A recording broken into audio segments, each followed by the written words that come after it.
আসসালামু আলাইকুম। আমি আজকে আপনাদের সাথে আমার ভীষণ প্রিয় একটি খাবার রেসিপি শেয়ার করব। কার প্রিয় জানি না, কিন্তু আমার তো ভীষণ প্রিয় একটি খাবার। বাড়িতে যখনই দান আসবো তখনই আমি মাকে আগেই ফোন করে বলি যে, "মা আমার জন্য খুদ রাখবা।" তো খুদের ভাত আমি গেলেই বাড়িতে মাকে সবসময় বলি যে, "আমাকে খুদের ভাত রান্না করে দাও।" আর আমার কাছে খুদের ভাত ভীষণ প্রিয়। আসলে এটা কি বলবো? মানে মানুষের আছে না যে একেক জনের একেক রকম একটা প্রিয় খাবার থাকে। তো আমার এই বউখুদ ভাজিটা ভীষণ প্রিয়। আসলে আমাদের ভাষায় আমরা বলি বউখুদ ভাজি। আমি খুদের ভাত বেশি পছন্দ করি। তার জন্য মা আমাকে প্রতি বছর এগুলো আতপ চাউলের সাথে খুদও দিয়ে দেয়। কিন্তু এইবার আমাদের জমির ধানের চাউল থেকে এই খুদগুলা বের হইছে। তো আর খুদগুলা ধুয়ে পরিষ্কার করলে দেখবেন যে খুদের মধ্যে কিন্তু অনেক ময়লা থাকে। চাউল ধুয়ে পরিষ্কার করবেন এত কিন্তু ময়লা থাকে না। কিন্তু খুদের মধ্যে অনেক ময়লা থাকে।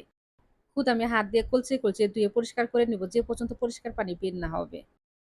তো খুদ ধুয়ে পরিষ্কার করে নেওয়া হয়ে গেছে। এখন আমি খুদ ভাজি করব। খুদ ভাজি চুলায় কড়ার মধ্যে করলে সবথেকে বেশি ভালো হয়। কিন্তু কড়াইতে চুলার মধ্যে বসবে না, তার জন্য আমি ফ্রাই প্যানের মধ্যেই ভাজি করব। খুদ আমি ফ্রাই প্যানের মধ্যে ঢেলে দিয়ে এখন আমি দিয়ে দিব সামান্য একটু পানি। খুদের মধ্যে কিন্তু বেশি পানি দেওয়া যাবে না। অল্প করে পানি দিতে হবে। পানিটা তাড়াতাড়ি শুকিয়ে যাবে ঠিকই, কিন্তু খুদ যত ভাজি করবেন তত দেখবেন যে ঝরঝরা হবে।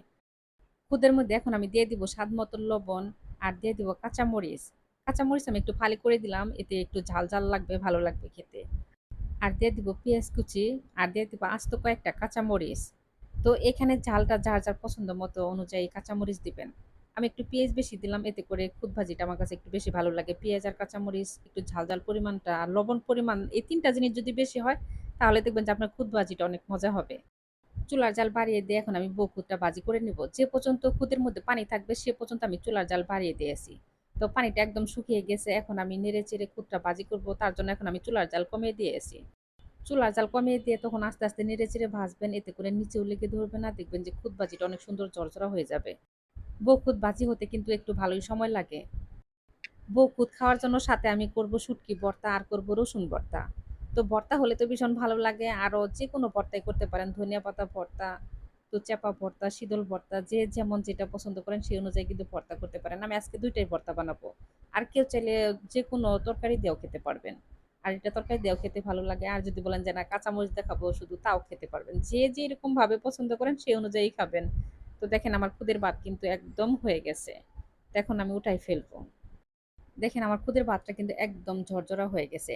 আর এই খুদের ভাত কিন্তু গরম অবস্থায়ই খাবেন। ঠান্ডা হলে কিন্তু খাওয়া যাবে না। তাহলে আবার গরম করে তারপরে খাবেন।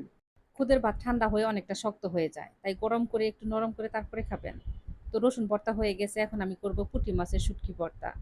২ টা ভর্তাই আমি শুকনা মরিচ দিয়ে করব। কারণ গরমের মধ্যে শুকনা মরিচ দিয়ে ভর্তা করলে দেখবেন যে ওই ভর্তার স্বাদটাই বেশি হয়।